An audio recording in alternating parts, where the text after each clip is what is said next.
영화 폭군의 요리사에서 세 번째 대결에서 지영은 승리를 거두었고 장춘상은 압력솥을 제 시간에 가져왔다. 두 번째 대결이 끝난 후 조선 국왕과 대명 사신의 점수가 다시 한번 동률이 되었고 이로 인해 조선과 대명은 또다시 비겼다. 이 상황은 국왕에게 큰 압박을 주었다. 왜냐하면 세 번째 대결에서도 점수가 동률이 된다면 대명의 승리로 간주되기 때문이다. 긴박한 상황 속에서 사신은 추가 조건을 제시했다. 만약 지영이 패한다면 그는 조선이 지영을 대명의 공녀로 바치기를 원했다. 이는 그가 지영에게 큰 관심을 가지고 있었기 때문이다. 이로 인해 국왕은 매우 분노했지만 조선을 위해 지영은 이 요구를 수락했다. 그녀는 자신이 만든 세 번째 요리가 대명 사신을 설득할 것이라 믿었고 예상대로 지영의 닭고기 수프는 사신뿐만 아니라 대명의 새 요리사마저 완전히 감복하게 만들었다. 지영은 승리를 거두며 조선의 새로운 장을 열었고 사신은 분을 사귀며 빈손으로 나라로 돌아갔다. 이것이 다음 날 영상의 주요 내용이다. 두 번째 대결 결과가 발표된 후 대군과 수건 강씨는 매우 분노하고 불안해했다. 만약 지영이 승리한다면 그들의 계획은 실패로 돌아갈 것이기 때문이다. 그래서 수건 강씨는 대명 사신에게 직접 찾아가 협상을 시도했지만 결과가 그녀의 바람대로 될지는 알 수 없었다. 세 번째 대결이 시작되기 전 대명 사신은 갑자기 국왕과 논의하고 싶은 일이 있다며 제안을 했다. 만약 조선이 패한다면 대명은 조선이 밀가루를 제공할 필요가 없으며 대신 조선은 지영을 대명의 공녀로 바쳐 두 나라 간의 우호를 돈독히 해야 한다는 것이었다. 이 제안은 국왕을 매우 분노하게 했지만 수건 강씨는 매우 만족스러워했다. 이는 그녀의 목적이었기 때문이다. 그녀는 국왕을 곤경에 빠뜨리고 국왕이 조선과 지영 중 하나를 선택해야 하는 상황을 만들고자 했다. 만약 국왕이 조선을 선택한다면 지영은 영원히 조선에서 사라질 것이고 만약 지영을 선택한다면 국왕의 운명은 끝장날 것이다. 국왕은 여자를 위해 정사를 소홀히 한 호색한 왕으로 낙인 찍혀 백성들의 분노를 불러일으킬 것이고 대군은 이를 이용해 반역을 일으켜 왕을 교체하려 할 것이다. 이는 매우 고도로 계산된 완벽한 계략이었다. 국왕은 진퇴양난의 상황에 빠졌다. 국왕을 곤란하게 하고 싶지 않았던 지영은 말했다. 저는 동의합니다. 만약 제가 패한다면 대명의 공녀로 가겠습니다. 그리고 저는 국왕께서도 같은 선택을 하실 것이라 믿습니다. 국왕은 분노하며 지영에게 다가가 속삭였다. 도대체 무슨 생각을 하는 거냐? 누가 너에게 멋대로 결정하라고 했나? 만약 자신이 없다면 포기해라. 내가 패배를 인정하겠다. 너를 저들의 손에 넘기는 것보다는 낫다. 공녀가 된다는 것은 죽음의 길이거나 죽음보다 더한 삶을 사는 것이다. 너는 다시 돌아올 기회가 없을 거다. 지영은 미소를 지으며 말했다. 그러니 저는 반드시 이길 것입니다. 국왕께서는 저를 믿어주십시오. 길겸은 걱정하며 말했다.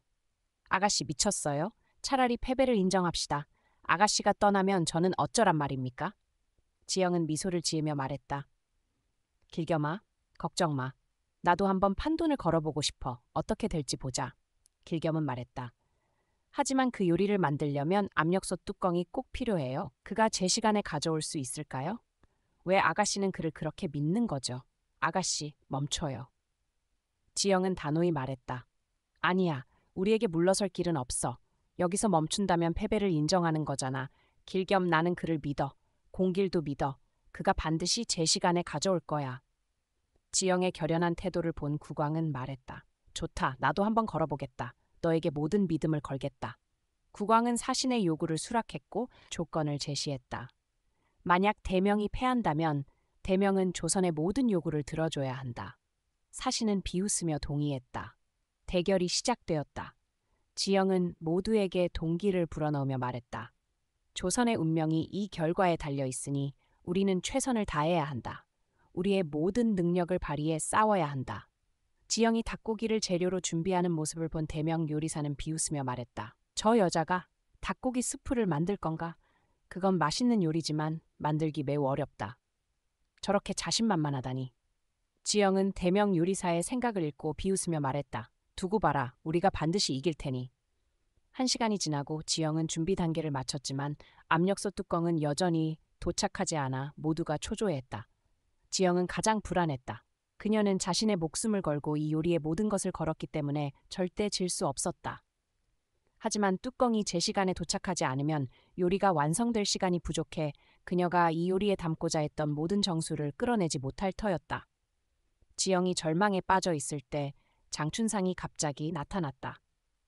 그의 손에는 흰색 포장지가 든 물건이 있었다. 지영, 내가 가져왔소. 지영은 기뻐하며 국왕에게 허락을 구한 후 뚜껑을 받으러 달려갔다. 입으로는 끊임없이 말했다. 감사합니다. 와줘서 감사합니다. 절대 실망시키지 않겠습니다.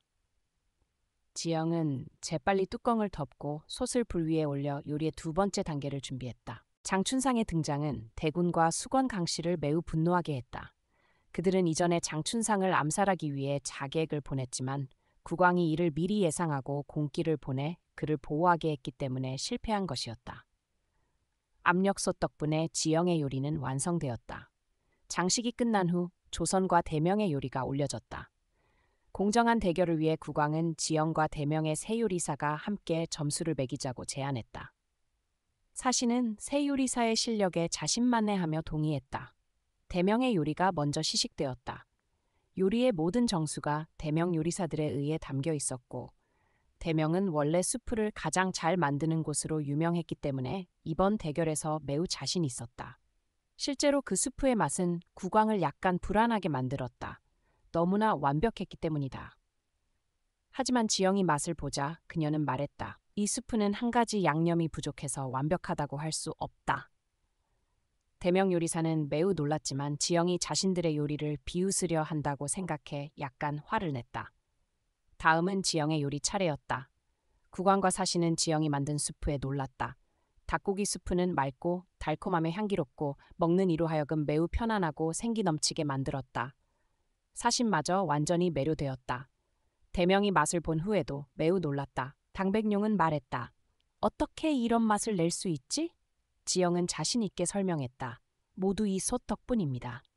사신은 지기 싫어서 지영이 부정행위를 했다고 비난했지만 대명 요리사는 그녀가 규칙을 어기지 않았으며 매우 영리했다고 말했다. 그래서 그들은 패배를 인정했다. 이로 인해 사신은 매우 분노했고 당백룡은 지영의 뛰어난 재능 앞에서 부끄러움을 느꼈다. 수년간 최고의 맛을 내기 위한 비법을 찾아 헤맸지만 결국 젊고 섬세하며 깊이 있는 지영에게 패한 것이다. 그는 약간 부끄러웠지만 완전히 감복했다. 사신은 매우 분노하며 즉시 떠났다. 지영은 모두에게 달려가 축하를 받았다. 떠나기 전 당백룡은 지영에게 물었다. 당신은 내 요리에 한 가지 양념이 부족하다고 했는데 그게 뭔가요? 말해줄 수 있나요? 지영은 미소를 지으며 말했다. 바로 제스민 꽃의 향기입니다. 지영은 말하면서 자신의 주방 한쪽으로 가서 말린 제스민 꽃잎 몇 개를 꺼내 당백룡이 만든 수프에 넣고 저은 뒤 그에게 다시 맛보라고 했다. 실제로 맛을 본 후 당백룡은 매우 놀랐다. 이것은 그가 먹어본 가장 맛있는 요리였다.